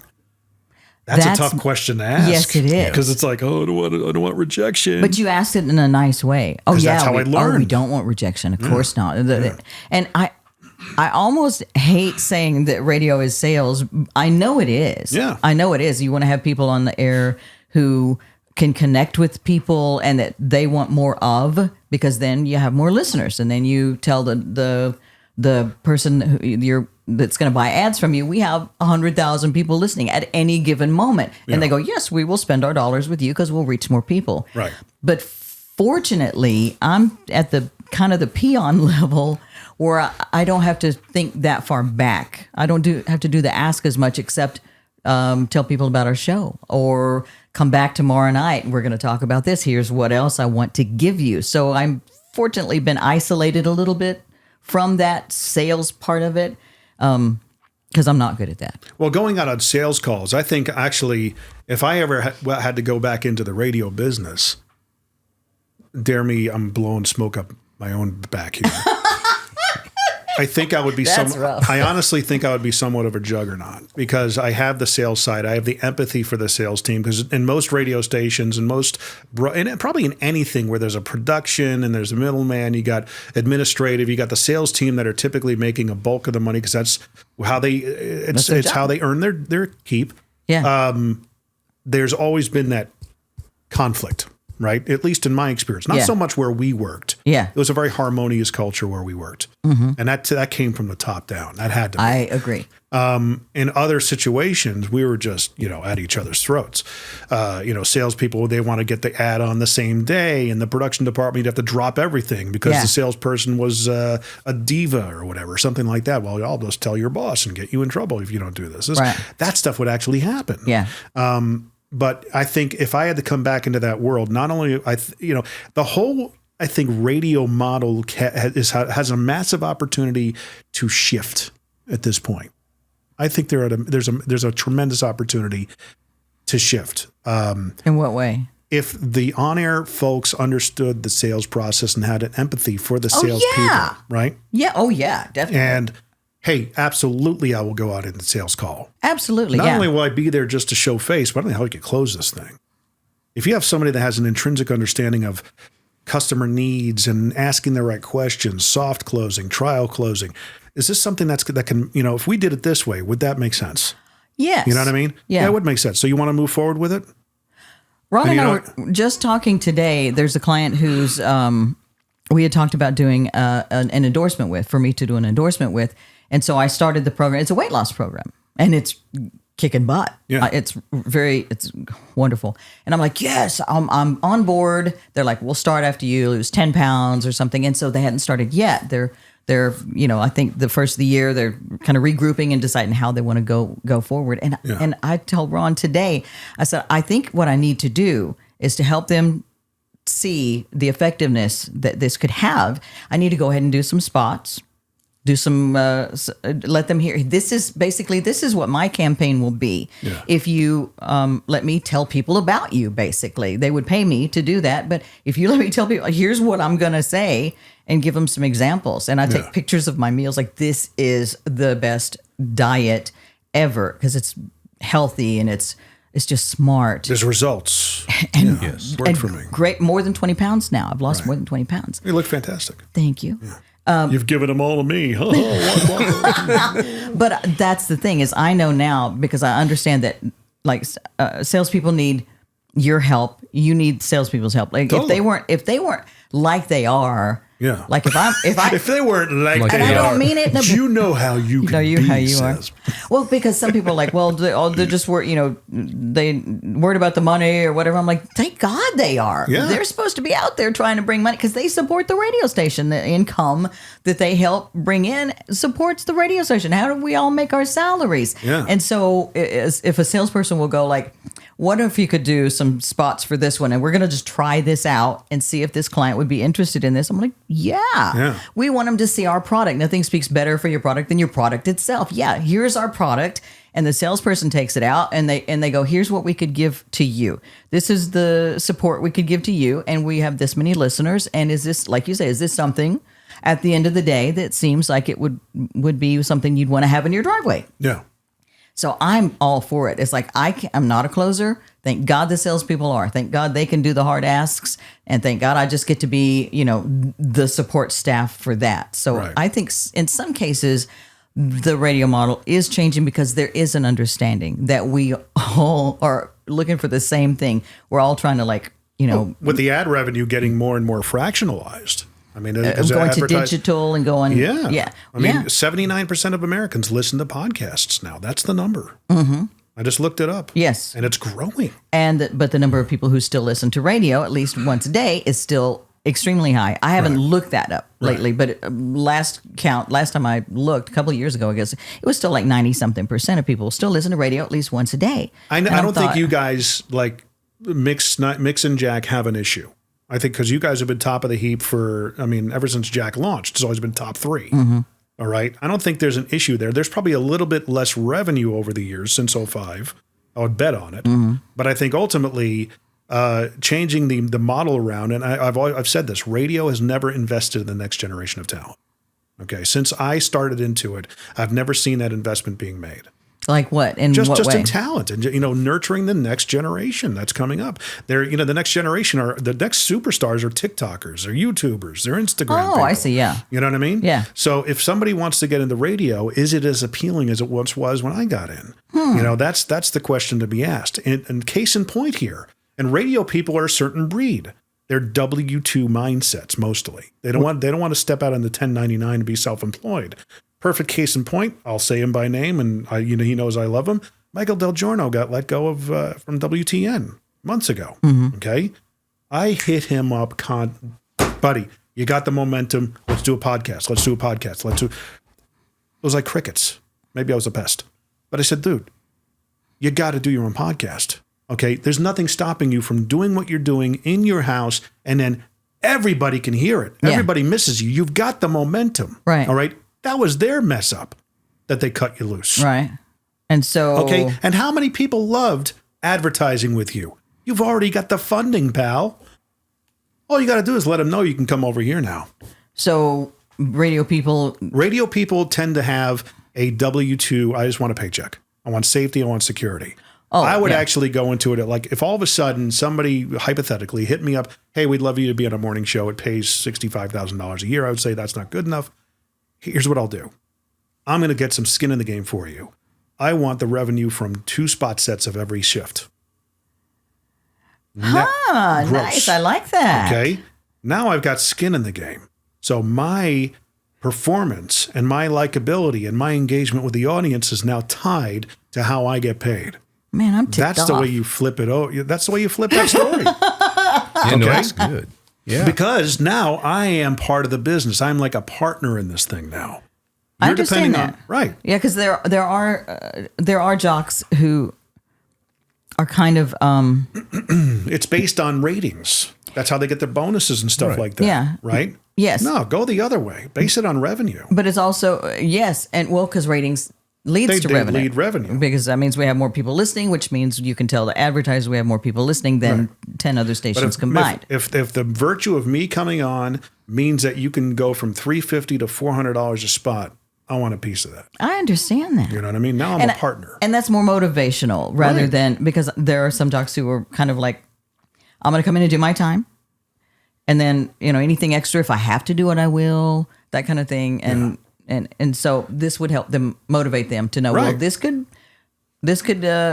make us more it's popular and increase my take home pay. Even in the music business, Ron, I mean, this is an approach that a lot of people, because I mean, creatives aren't salespeople. No. And that's something that was a skill I had to learn coming out of radio. Even though I was kind of balancing that left brain, right brain, I still had to learn selling. Yeah. And it's a creative process. It really is.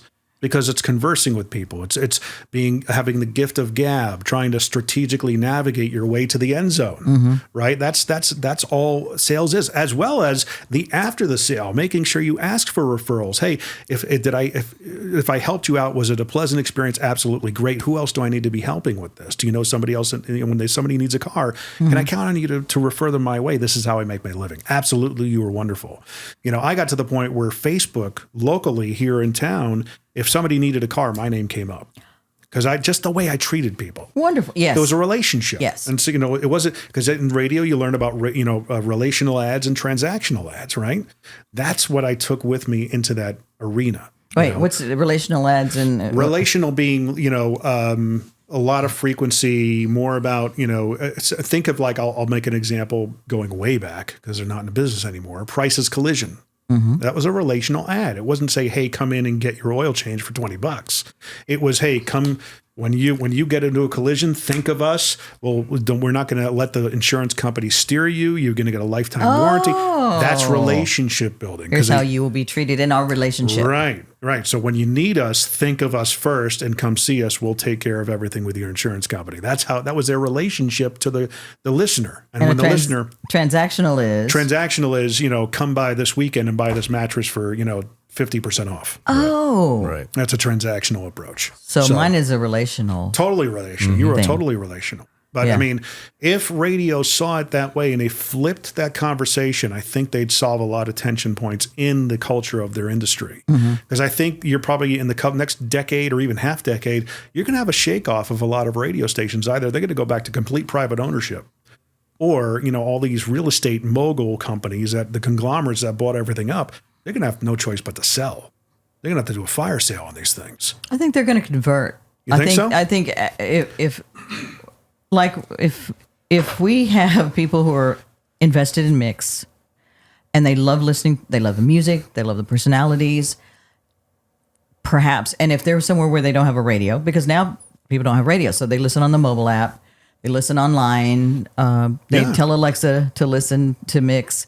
But then if the advertisers are going online to digital, it's because also we're going to be there. I think that's one of the reasons that we've had good success. I'm just probably talking out my butt because I'm just seeing that listeners say, I listened to you online. I saw you on Facebook and then I clicked this and saw you on Instagram and I clicked this. And so they're going there as well as the advertisers, but it's still us. I will theorize my hypothesis as to why Mix and Jack have been successful. Mostly Mix.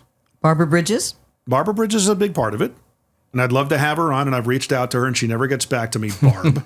She's like one of the hardest working people I've ever known. I know. And she should come down here and have a fun conversation with me. I'm just saying. It's because of two things. Live and local. Oh, yeah. That's why they're successful. I get that. I believe that wholeheartedly. Sure. Because all the stations got away from that. Well, hey, we can pay somebody in St. Louis to voice track an afternoon show in Knoxville. And by the way, while we're at it, we can put a hat on for them Biloxi. We can have them doing middays in, Iowa City. And you know why, though? Because of cost cutting, revenue. Because here's why. They're capitalizing on passion. I'm in this business as a an air personality, a production person, because I love what I'm doing. And the people who are actually running the things saw the opportunity to take advantage of that. That's what happened. That's one way to very put simple, that. But for me also, if I had a radio station, now I've got some part-timer who comes in and he sounds, barely can speak English, not like another language, but doesn't have that relationship. Is not very good, is not very hardworking. I'm just a part-timer. I'm just going to kind of, whoops, missed that. Phone it in. Yeah. And so you got a part-timer who's kind of okay or kind of good, or you can get somebody who's really good, who, like you said, has a passion for it and who loves it and who lives for it and who does their homework and finds out what's going on and sees what's going on in people's lives. Yeah. And you can have them on 5 of your stations instead of a part-timer. Yeah. And you can pay about the same price. I would do it. Well, Why not? It's a good business decision, 5 for 1 type of. But also you give a better yeah. quality to your listeners. I mean, you can't ignore that. You spread them thin. I mean, the more narrowly focused their talent into one thing, the better product you're going to get. I mean, that's always been the principle. What do you mean? Like, if I only focus on Nashville rather when they than... started doing the homogenization of radio, the buying of multiple properties, I had a guy who did production back in Vegas. He's like, I remember when it started happening. He says, and I was a production director and they were bringing on more stations. I was thinking to myself, great, I'm going to get paid more. No.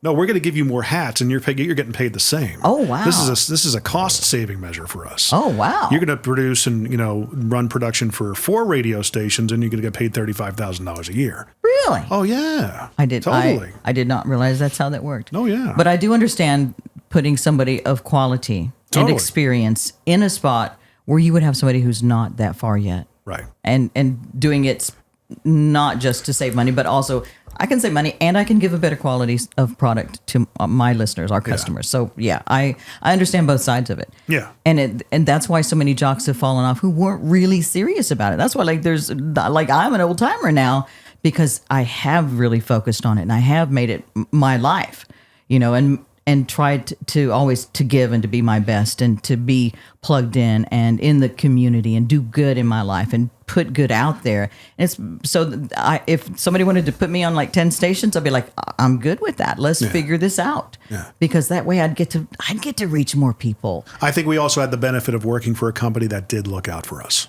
True. I do feel that way. Yes. And I've always thought that way. They've never been unfair to us. Right. When Dennis was there and Craig, those guys ran that place. Dennis had an open door policy. I knew it was a different kind of company when I moved there because he took us, both my wife and I, out to dinner. We did the interview the next day. They paid, I said, well, how much do we owe you for the plane tickets? I said, well, it wasn't much of anything because we do so much traveling from Vegas to Connecticut. We kind of got a voucher from Orbitz or whatever. And I said, I'll cover Courtney's airfare. Well, how much was it? It was $100. Oh, we'll take care of it. Good. Where I was, you had to fight tooth and nail. Yeah. Just to get, I moved to Vegas in 2001, working for CBS on Infinity at the time. Mm-hmm.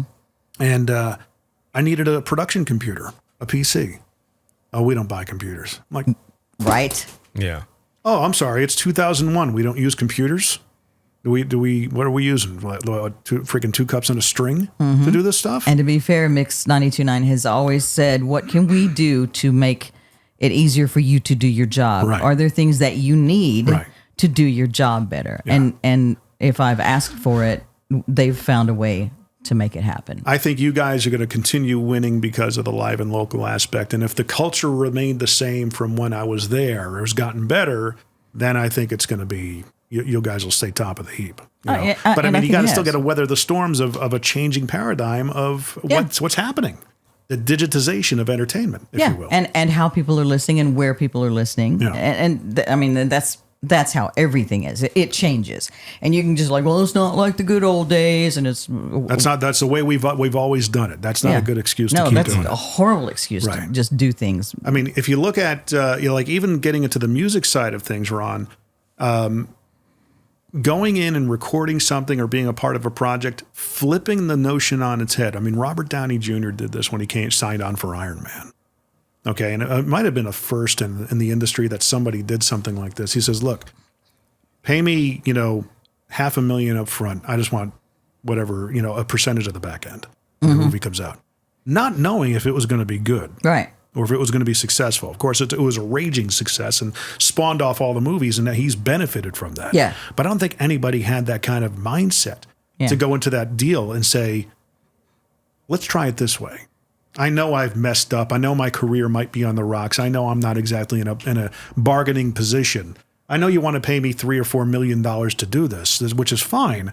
What do you say I upfront save you all that money? Give me a piece of the back end. That's not unlike what I'm proposing here for a radio station to kind of approach their talent like this. I like the thought of people doing that as individuals who have businesses. Yeah. Like if I'm doing a spots or a campaign or something for somebody, I like the thought of that. Like, pay me this to do it. And then if it's not successful for you, we're not going to go any further with that. But if it is, then I would like part of that. Yeah. I understand that. And I like that because it also shows that you have faith in what you can do and that you're real, like you said, the skin in the game. I'm really in this to win this. And I have faith in this, or I wouldn't be just jumping in. I'm not doing your live read because you're paying me. Mm-hmm.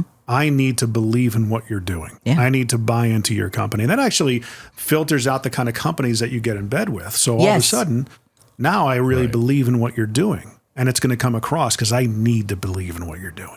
Before we started even talking about that endorsement for the weight loss program, one of the conversations we had was, I need to try it. Yeah. I need to know what it involves. Yeah. I need to make sure it works. Your credibility's on the line. Yeah, and that's what I bring. I do bring my credibility and my ethics to the table. And so when I tell my listeners something, they know they can believe me, that I'm not just, well, no, I'm driving a Nissan now, so you should buy a Nissan. And then next year, you know what the best car is? It's Ford.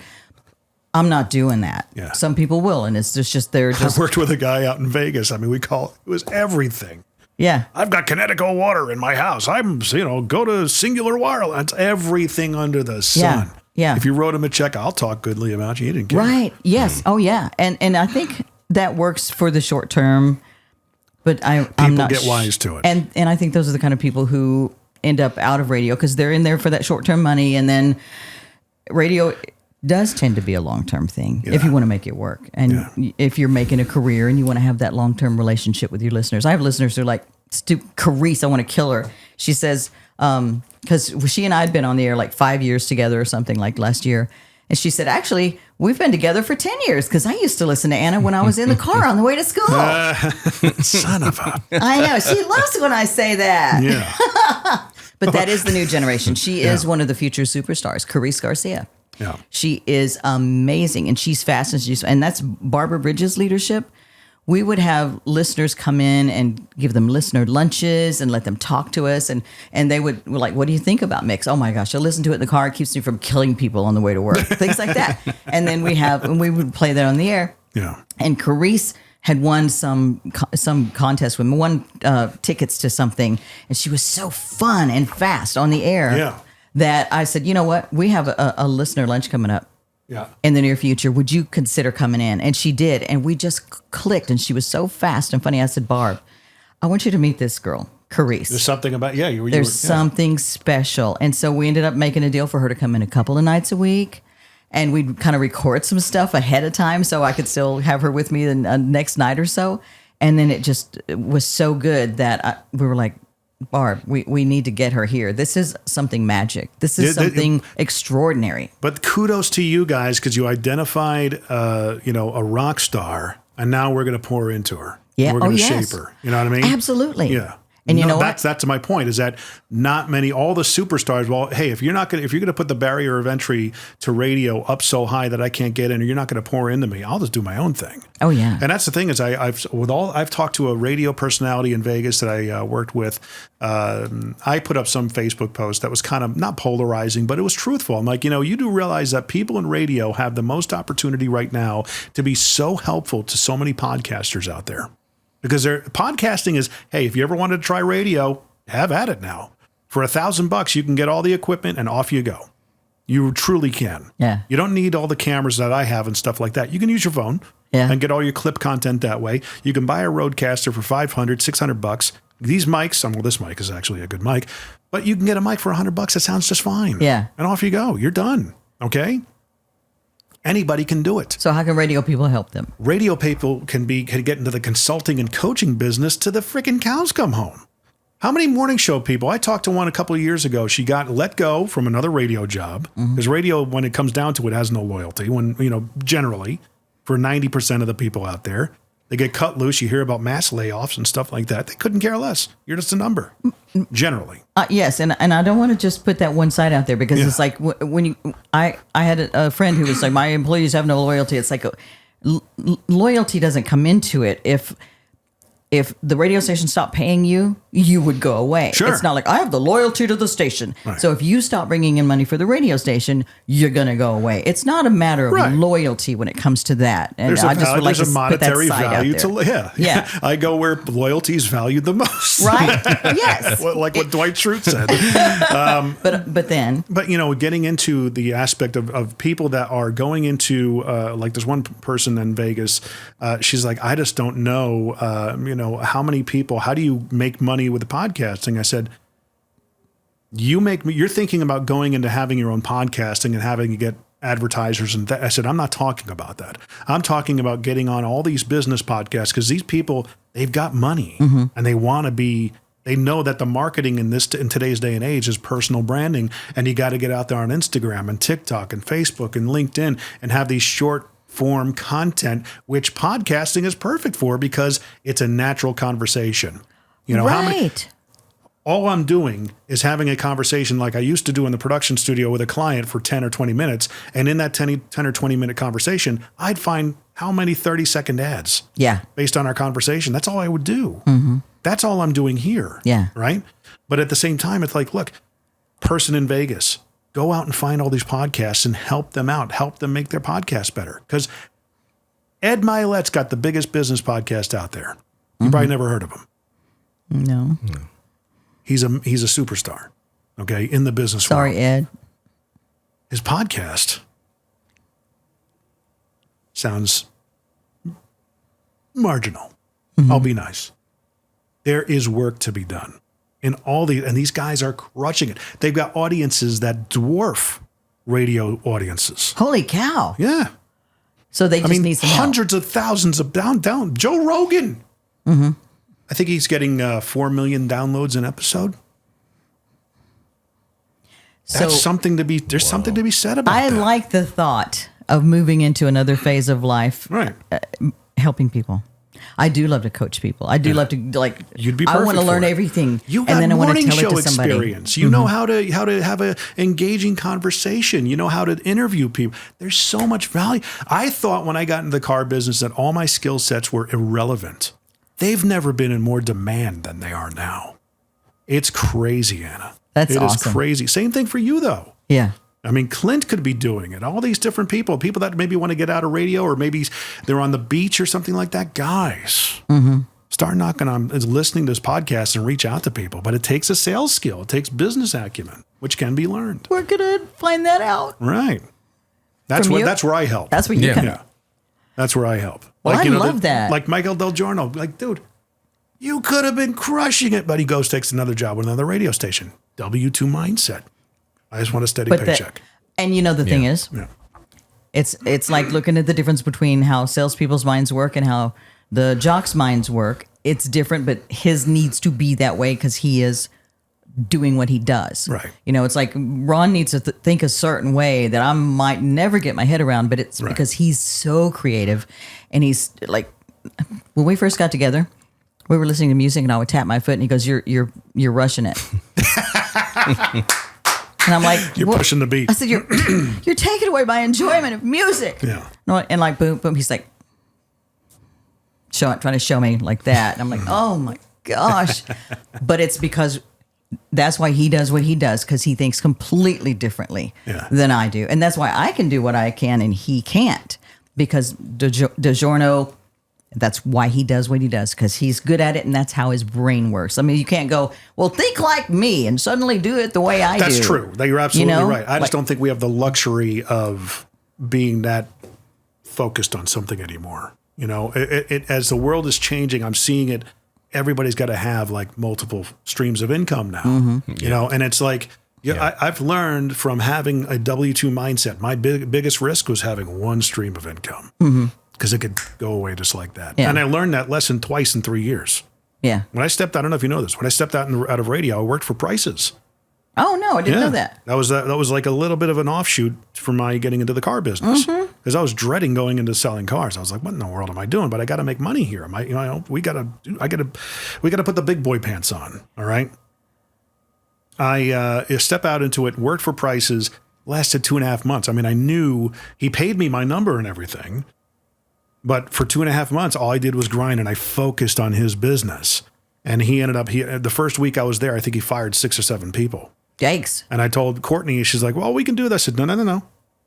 Sock the money away.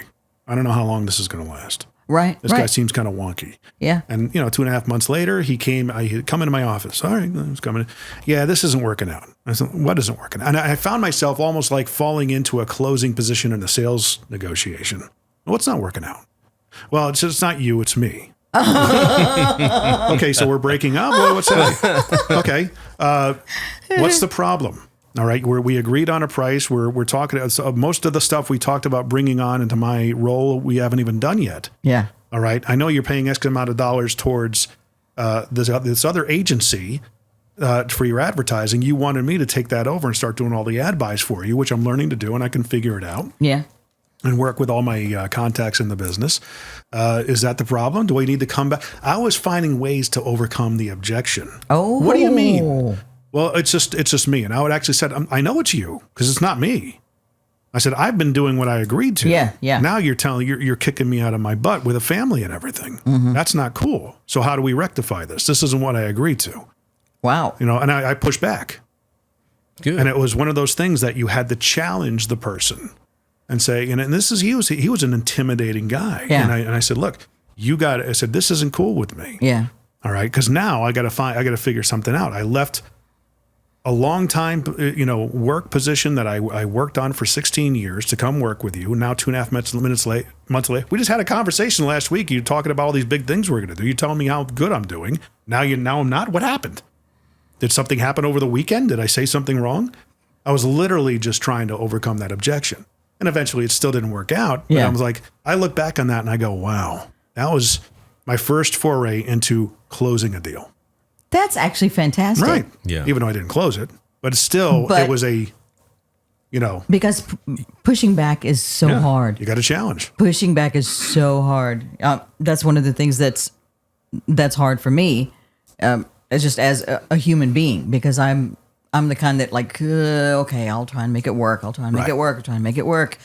Okay, well, this is not happening. Well, okay, I'm going to try and make it work. And it is hard to push back. And so I will be reaching out to you later to learn some more skills. Absolutely. To be able to, because I like that idea. I didn't realize you've opened my eyes to like this whole new world. We want to do a podcast. It around. We want to do a podcast because we feel like we have some stuff to say. We have friends that we can help by getting their stories out. I'll tell you right now, you guys, you're going to crush it. Well, because you've already got the foundation. And I love interviewing. I love having somebody come in and go like, "Oh, I'm a little nervous." And I'm like, "No, here we go." Right. And they leave, and I go, "Man, you aced it." And they're like, "Yeah, that was fun." And that's a gift God gave me, is to be a good listener and pull it out of them and get their best out of them. And I love that. But also, I want to be able to help other people do that. So you're going to have to teach me that. Right.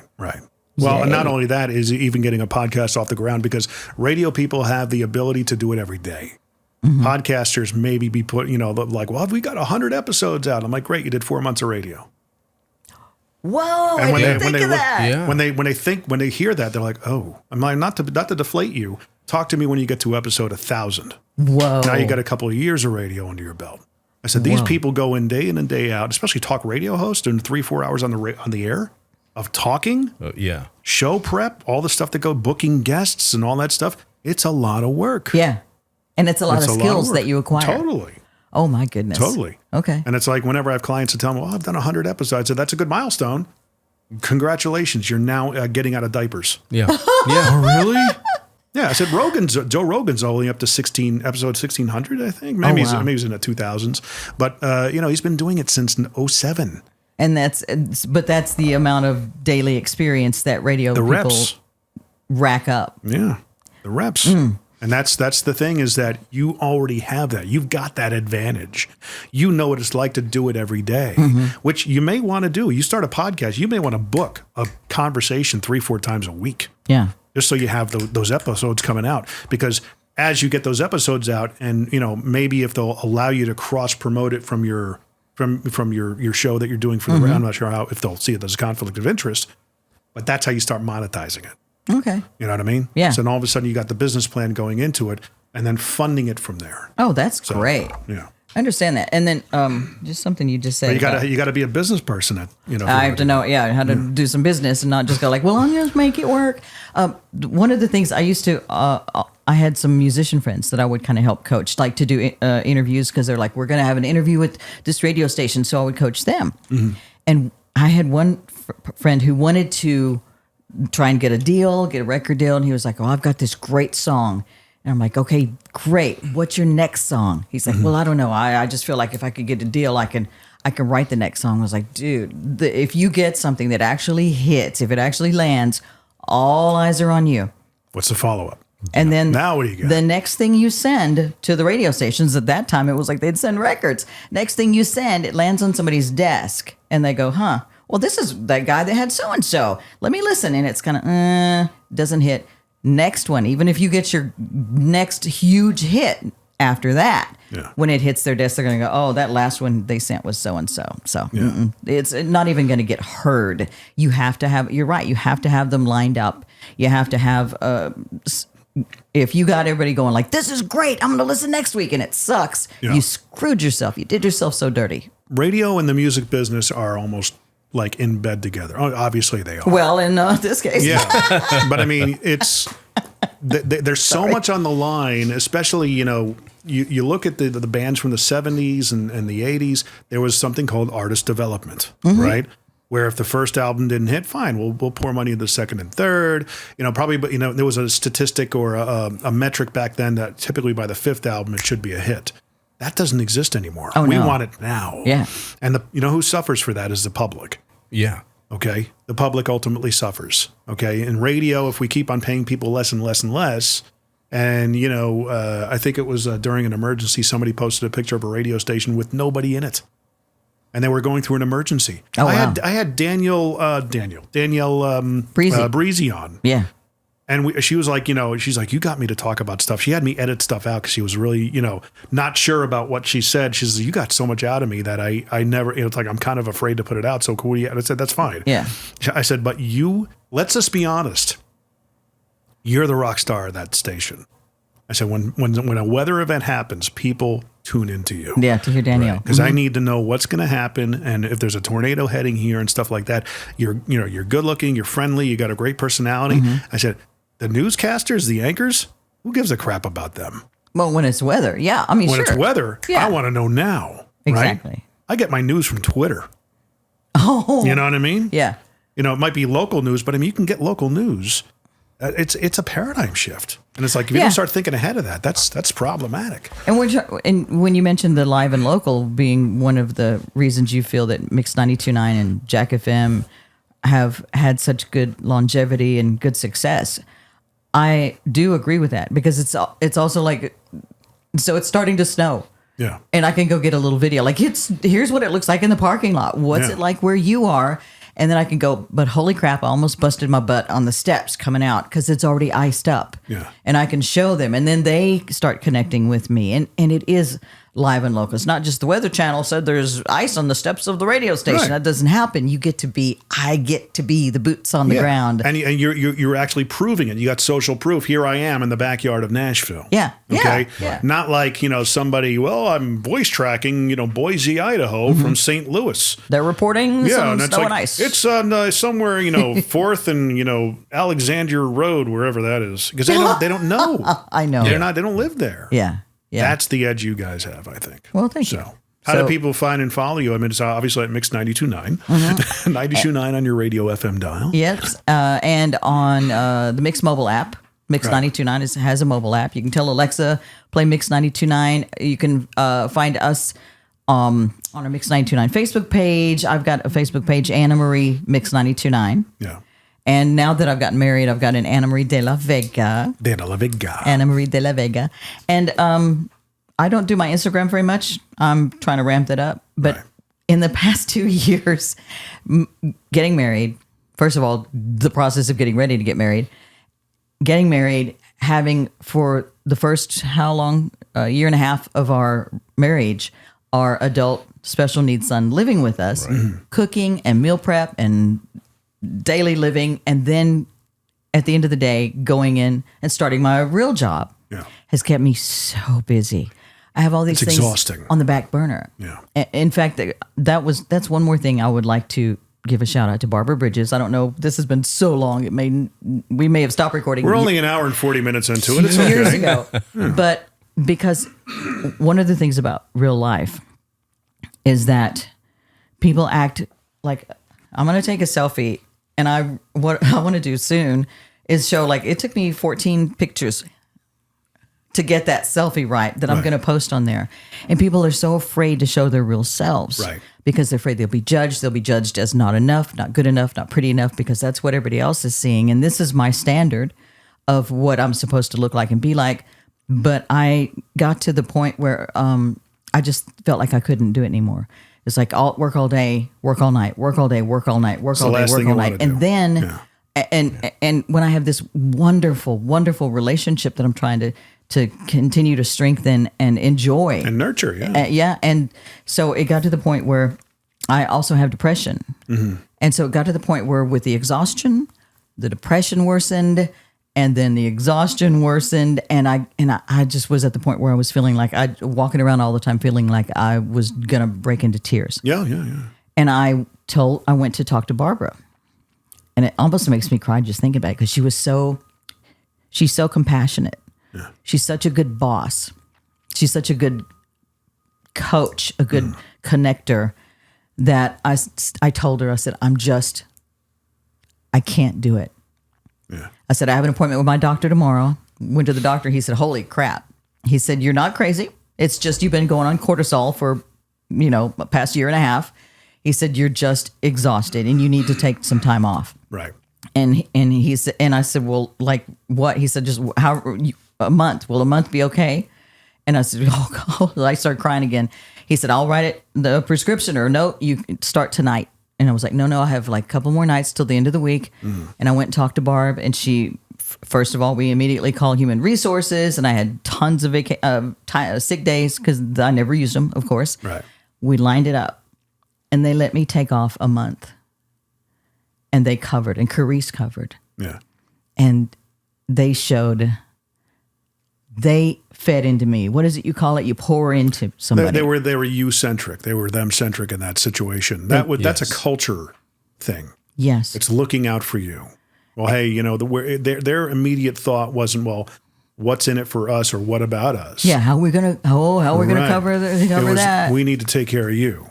And I posted online, and I got to tell our listeners on my Facebook page, here's what's going on.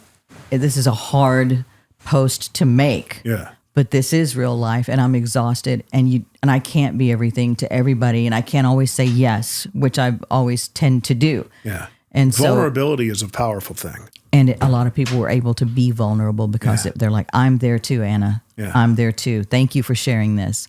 And so that's part of what we get to do in your podcasts and in radio, is to be real and show our little soft underbelly, and everybody realizes that it's not just me. Yeah.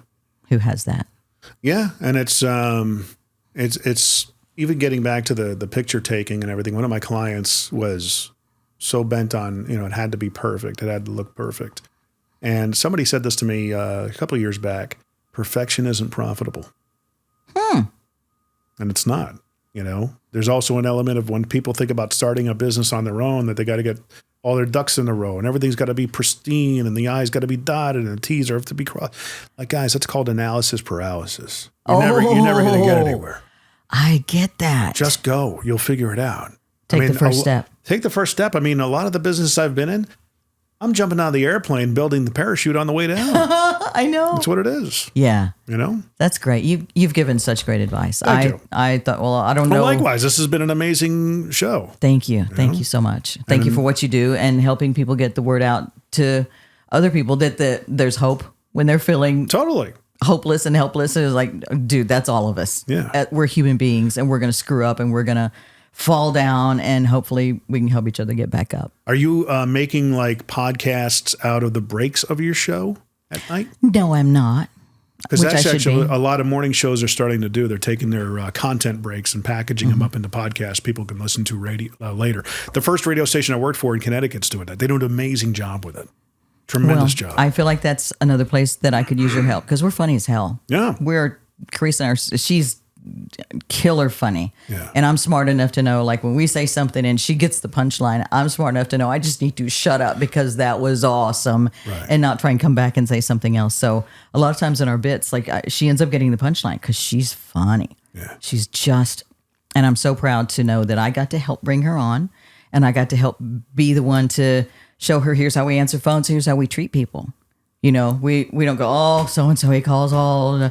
We're just like, how are you doing? And you know you made their day. Totally. That's what it's about. I agree. You know? Thank you for all your You're help. very welcome.